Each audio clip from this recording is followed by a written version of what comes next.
You usually think of yourself as a product of your past. You describe who you are by referring to memory, experience, and personal history. You assume that without these elements, there would be no you. Yet, Ibn Arabi questioned this assumption. He asked whether what you truly are is something that develops over time, or something that exists prior to time altogether. He suggested that while experiences accumulate, awareness itself does not accumulate. While stories grow, awareness does not grow older. This challenges the deepest structure of identity. If everything you can describe about yourself changes, what remains unchanged? Is there an awareness that has never entered time and therefore has no history? Ibn Arabi wrote as a philosopher of being and knowing. He did not focus on building theories about the soul.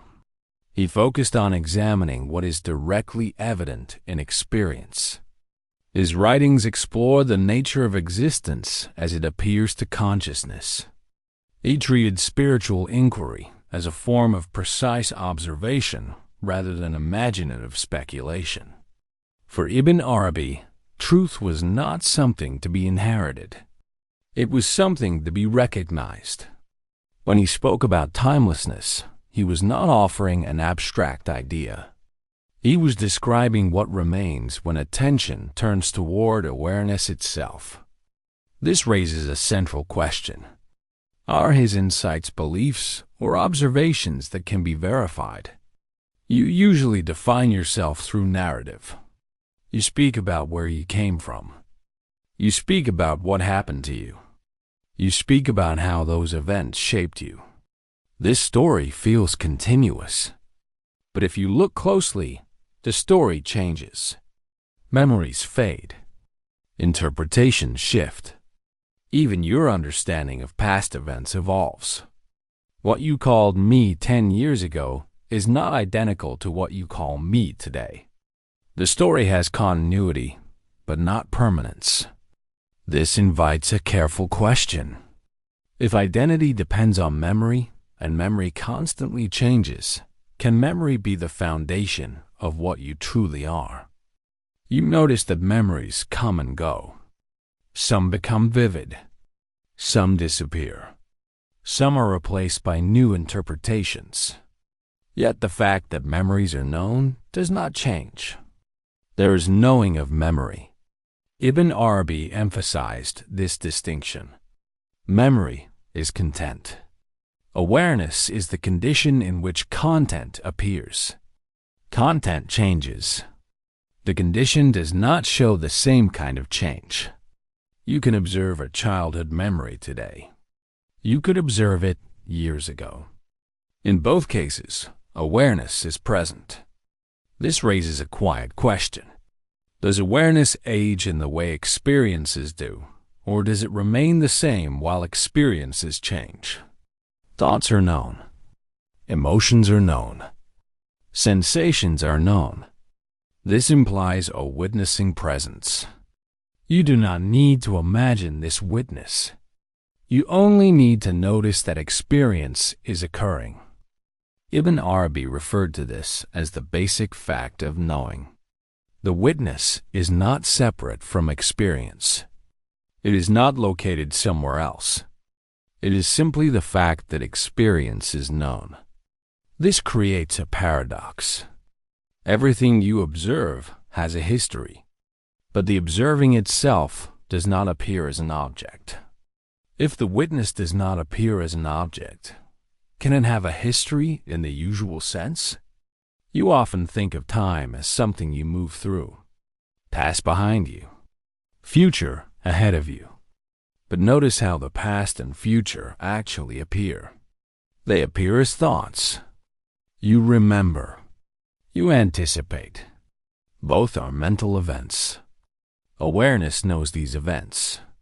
Ibn Arabi pointed out that time is experienced within awareness, not outside it. Awareness does not appear as a moment. It is present in every moment. This suggests a reversal.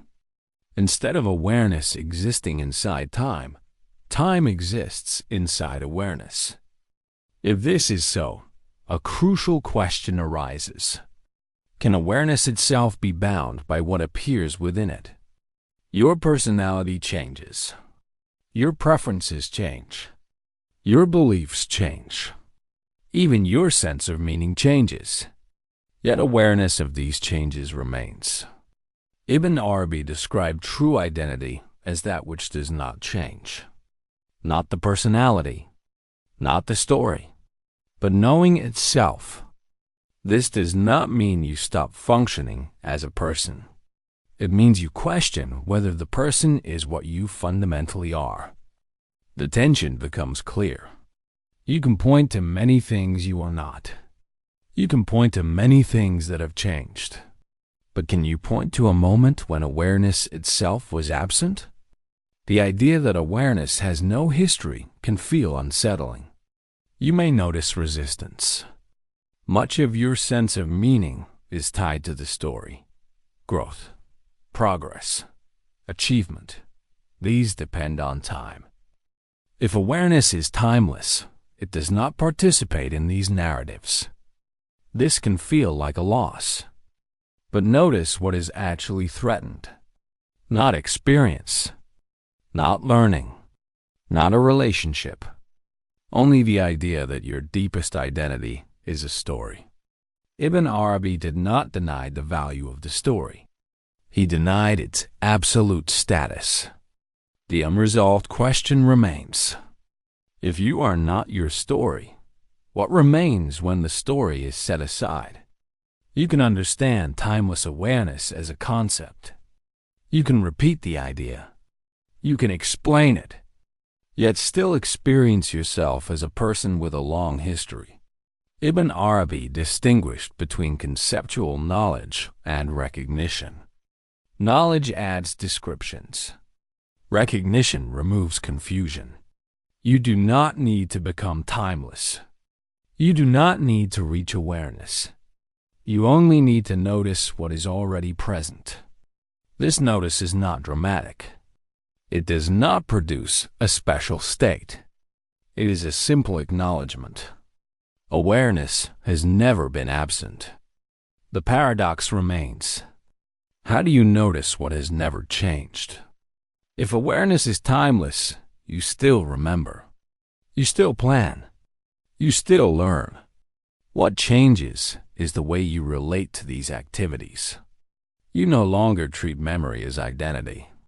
You no longer treat past mistakes as definitions. Responsibility remains. Growth remains.